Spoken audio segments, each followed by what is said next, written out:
Oh, wow. What a weekend. Yeah, we're in the hat proudly, but yeah, tough loss in the end to watch. I'm literally just recording this straight after the game. I mean, predictions were right in terms of who we're going to see in the final. We're going to have Saracens and Sale. It's going to be a hell of a final. First semi-final I thought was okay. Kind of played out how I thought it would. Second again, same happened. Without further ado, let's get straight into the games.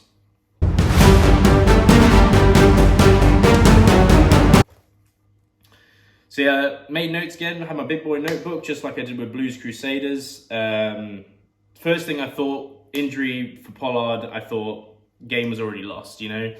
Jimmy Gopperth is a great fly half, don't get me wrong, and he's replaced some of the greats over the years, as they said during the commentary. Like, he came in and replaced Johnny Sexton for a while at Leinster, came in and replaced Johnny Wilkinson at Newcastle.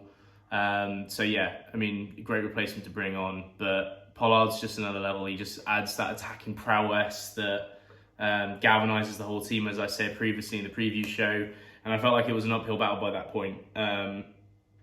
Leicester seemed to have a very specific game plan right at the beginning of the game, and I think it worked very well for the first 20 minutes. It was slow the game down.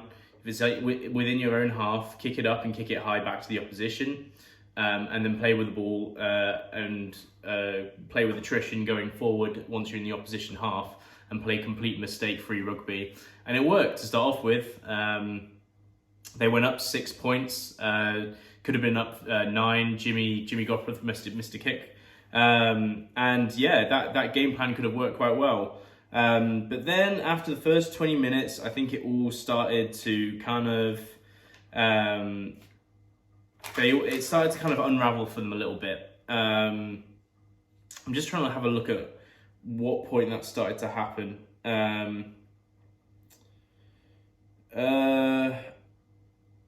Yeah, I think it was just like a constant attrition by Sale and what's the word I'm looking for? Not inability. Their refusal to just take 3 points. They kept kicking it into the corner. They fumbled it once or twice, but they stayed within that 22 zone and they eventually scored the try. And I think that just kind of like broke the camel's back a little bit, and from that point on, like, Leicester just kept conceding penalty after penalty after penalty. Their discipline just kind of got lost, and they were all justified. I have no problem with any of the penalties called. In fact, having a bit of a side conversation, I think the refereeing today was absolutely superb. I think I'm key on this channel for taking the piss out of refs, like, and you know, slating them, but refereeing by Wayne Barnes was absolutely sensational. I think both sides of the ball were trying to do little bits and pieces of trying to gain an advantage and slowing things up in the breakdown, but he stayed consistent and he never called it, which is what you want. You want the consistency and know what's going to get called and what's not going to get called. At no point was I shouting at the TV saying, like, break down, you know, what do we, like, hands all over it, because I knew it was both ways. Like, I knew it was fair. We had the one yellow card. I think it's fully justified. That's more a ruling decision for me that I think needs to be changed. Dan Cole got caught flat-footed and ended up straightening up because of it. And in my head, it's a penalty. It's not yellow, but by the letter of the law, it is a yellow. So Wayne Barnes, fantastic job today. I think there was also a fight that broke out when one of the Curry brothers basically just lost his head. And he refereed that excellently. Didn't lose his cool, regained control over the game by just saying, like, everyone settle yourselves out and go over to each other's sides, and I'm just going to have a talk to my referees. He talked to the referees, came back, had the conversation, just said, like, look, you've retaliated, so you've done something terrible, you retaliated, it's a penalty reversal, no card shown. Man, that's just, like, excellent refereeing.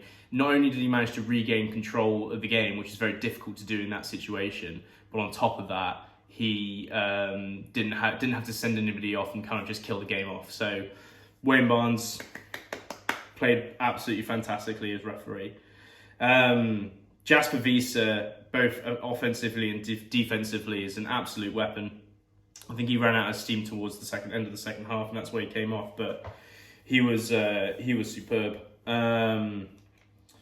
think Sale had an advantage in the scrum. It was probably a little known fact that scrums weren't really a thing in this game. I don't think the first one happened for like the first 15 minutes.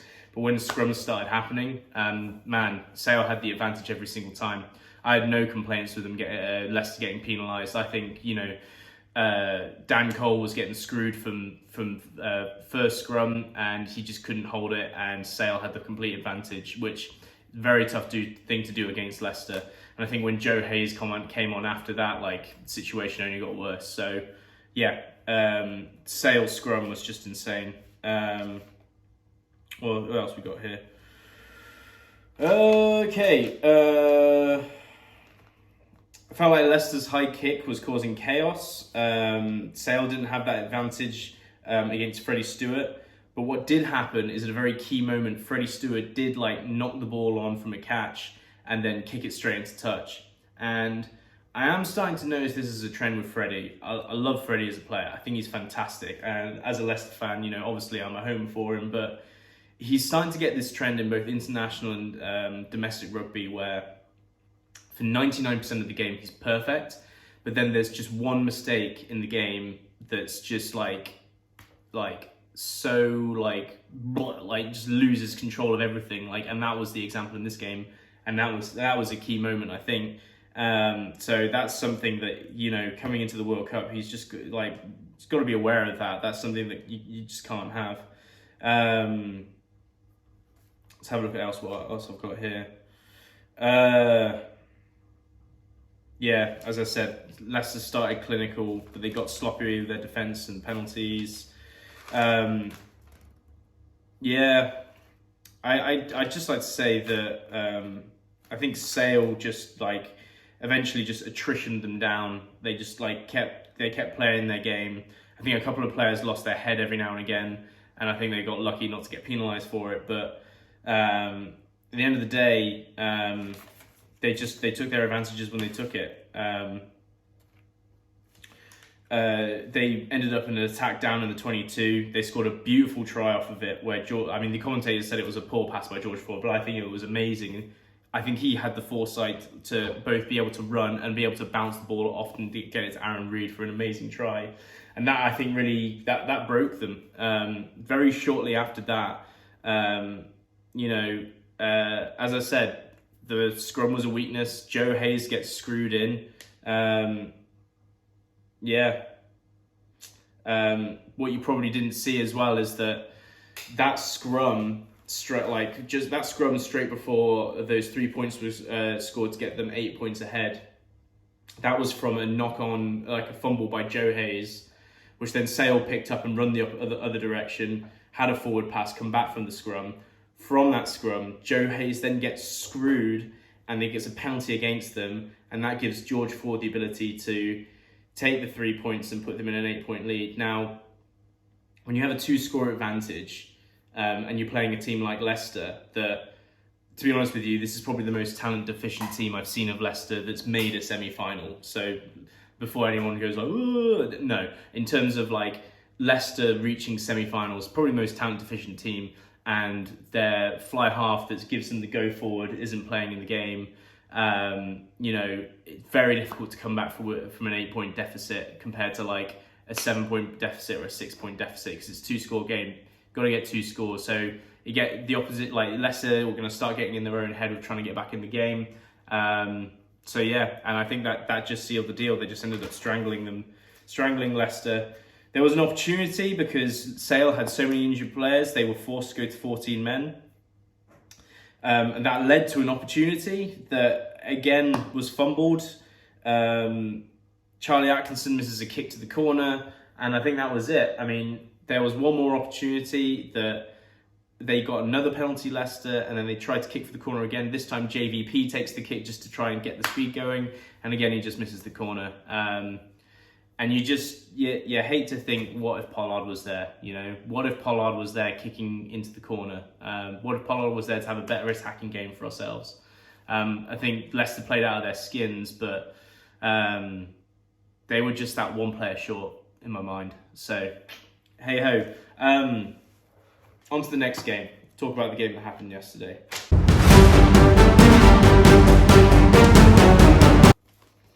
So yeah, Saints Saracens. Wow. This did not, even though it was the prediction that I had for the game, this is not how I thought it would turn out. I think, like, I have to be honest with you, I think Saints' game plan coming into this was just bad. Like, they just, like, I don't think they prepared in the right way, in any way, shape or form, to combat Saracens in the way that you wanted them to. And we'll get into that anyway, but I'll go through the story of the game of how I've written it down. These notes will jog my memory of what I thought that. Yeah, less than a minute into the game, Maitland runs into the man, and all the commentators, I think, you know, all the commentators are saying, like, oh, it should be a card, and in my head, like, it's ridiculous. It's a penalty. Let's not kill the game when we're in 3 minutes in, and he's made it. Basically, like, Maitland comes up to try and catch a kick, and he mistimes it by like a second or two and overshoots it, and ends up taking out the man. He doesn't hit him in the head or anything. Like, it's an honest mistake. Like, if we start giving cards for this, you're just going to kill the game outright. And commentators, like, doing that stuff, like, it's like, why are we encouraging this card stuff when the guys make an honest mistake and no one got hurt at the end of the day? So anyway, I think the ref did the right thing. He just gave a penalty for it. So I've got to credit the referee for that decision making. Yeah, I remember now.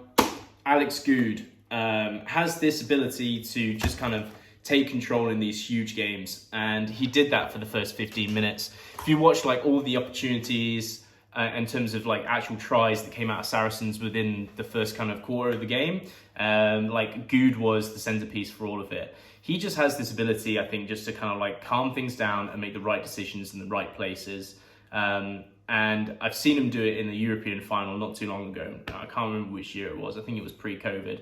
But he used that big game ability of his to kind of just handle the game within the first 20 minutes, which allows the rest of his team to kind of relax and sink into the game and forget that it's a semi-final. And I think that was really key.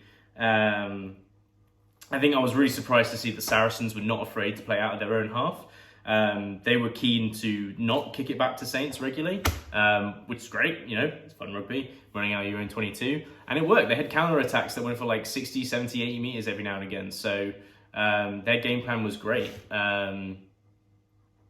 Alex Good, as I said, ended up setting up that try with an amazing kick. Yeah.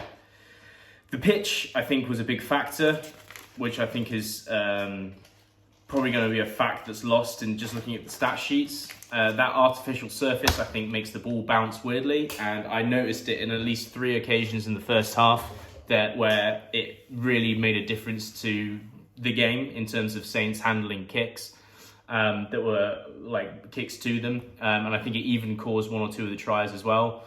I think George Furbank really struggled under the high ball, partly because of that and partly just because of his positioning. Let's have a look. I think, yeah, there was a couple of penalties in there that went against Northampton Saints. Like, one of them I've got written here, Courtney Laws was penalised for legally going in for the ball in the breakdown, which led to a Saracens line out. I noticed as well, Saints, they were just lifting nobody up in the line out, no matter where they were on the pitch. It's a common tactic that you don't lift someone up to basically have the ability to counter maul, and that's a good tactic if you're like within your own 5 metre line. I mean, you could argue that maybe it's better to have someone compete if you think you can, but it's something that you apply when you're like very like under the cosh and you want to just like stop the drive when you're that close to your try line. Saints weren't sending up anybody in the line out at any point. Anywhere on the pitch when it was a Saracens line out, and they were just gifting them opposition. It was way too conservative. It was a really bad tactic, and you know, it was just poor. You know, if I'm Saints, first 20-30 minutes, I'm setting the first man up, like at the line out, first man up every single time for the first 20 minutes. You have someone in your line out, someone who's a little bit more intelligent. You know, he's trying to recognise the patterns in the line out calls, right? After 20-30 minutes, you say to him, have you worked out a pattern of what's going on whatsoever? And then from there, you can maybe start to counteract specific parts of the line out to see if you can lift somebody up. They were doing none of that. Straight from the off, it was conservative, just counter maul. And you're just gifting Saracens free possession. And I think when you do that, you know, you're asking for trouble. On On top of it as well, you know, I think I was really nervous when I heard the interview with the attacking coach that they had. The attacking coach said that the guys, you know, the Northampton Saints were just running into a brick wall, and they weren't like trying to look for the spaces in the line. And for me, I was just straight away thinking like, well, they're not trying to create the spaces. Your back line of your attack is just going forwards and backwards. There's no kind of misdirection or anything. Why are we not having kind of two layers where we've got big runners coming on the inside, getting like a golden angle, and then when you've drawn in enough defenders, you've got another layer behind it, so that every single time this layer's going up here and this layer's going up here, and the fly half can decide that when there's enough players drawn in, they can then whip it wide, and then they can get it wide and they can create spaces. You know, the coach was talking about like running into spaces without any kind of like trying to produce those spaces in the first place. So for me, at that point, I thought the game was lost. It was the first half, it was 30 minutes in, they were down 21-3, and they really looked like, you know, they were just playing it way too conservative, and in an attack they had no ideas early. So I feel bad for the players. I think the coaching let them down. The decision, obviously, for the game plan, I think was really poor. The final thought on that I'd just say is that Ben Earl, I think, is sensational. He should be the number 8 for England, along with the Curry brother that wasn't injured, and also Jack Willis, the open side flanker position. Saracens just had fun in the end. They were just playing the game. I didn't watch the second half because I had a bit of an emergency with a flight that was cancelled that wasn't notified to us that we're going to be taking in a few weeks' time. So we had to have emergency trying to like sort that out. So hands up, didn't watch the second half. But in all honesty, don't think I missed much anyway. So final thoughts. Final thoughts. My final thought is I think Saracens are going to win it. I think if both teams are fully healthy, I think it would be a really even showdown. I think it would be a lot much harder to call. But Sale have sustained so many injuries in this matchup. They had Curry go down. They had Dupree come on to try and replace him and got injured. Carmenter went down a couple of times. I think they got so many injuries that it may really kind of like, you know, may affect their game. But we'll see. Maybe some of these guys are back in time because we've got 2 weeks now until the final. But my initial thoughts are just because Sale are coming out of this much less healthy than Saracens are, that Saracens, I think, will end up winning it. But hold on to that prediction. See what happens in 2 weeks' time. Next week, we've got the Heineken Cup final. Got a preview and a review show coming up with that. So hope you guys enjoy it. I hope you guys enjoyed this weekend. Anyways, catch you later.